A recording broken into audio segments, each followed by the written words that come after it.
তো গাইজ একটা sad news, এটা হ্যাক হয়েছে আরও 5-6 দিন আগে, সেটার জন্য দুঃখিত। আগে বলতে পারিনি, কিন্তু এখন বলতেছি। আমার ইউটিউব চ্যানেলটা হ্যাক হয়ে যায়, একটা রাশিয়ার হ্যাকারে হ্যাক করে নেয়, নাম বলতে পারবো না। তো যদিও আমার ইউটিউব চ্যানেলের সাবস্ক্রাইবার কম, অনেক ছোটো, তারপরেও গাইস একটা ইউটিউব চ্যানেলে একটা ক্রিয়েটার কত কষ্ট করে ভিডিও বানায়, আর 107 সাবস্ক্রাইবার আমার জন্য অনেক বেশি ছিল, অনেক বেশি ছিল।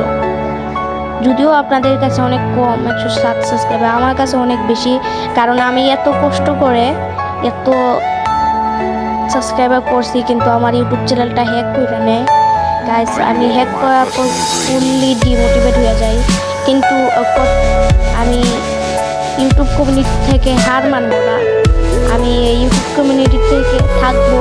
আপনাদের ইরফান ভাই ইউটিউব কমিউনিটিতে শিওর থাকবো।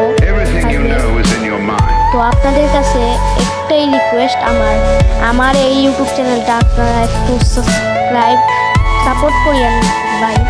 সাপোর্ট না করলে আমি একদম ডিমোটিভেট হয়ে যাবো গাইজ। আমি অনেক আশা গাইজ, আপনাদের দিয়ে অনেক আশা আমার একটা ইউটিউব চ্যানেল হয়ে, আমার একটা ভালো ইউটিউব চ্যানেল হবে, আমার অনেক আশা গাইজ। এই আশাটা আপনাদের জন্য পূরণ করতে হবে। আর আমার ইউটিউব চ্যানেলটা হ্যাক হয়ে, ওর সাথে আমি মেলে কথা বলছি, ও বলতেছে আমার ইউটিউব চ্যানেল হ্যাক করে নিছে, ওর ভালো লাগছে দেখে হ্যাক করে নিছে গাইজ। ইউটিউব থেকে ডিলেটও করে দিছে অন্য আইডি থেকে, এই স্ট্রাইক মাইরা ডিলেটও করে দিছে। এখন আমার আর কিছু করার মন চাইতেছে না, তার বাদেও আপনাদের দিকে চাই আমি ইউটিউবটা কন্টিনিউ করতেছি।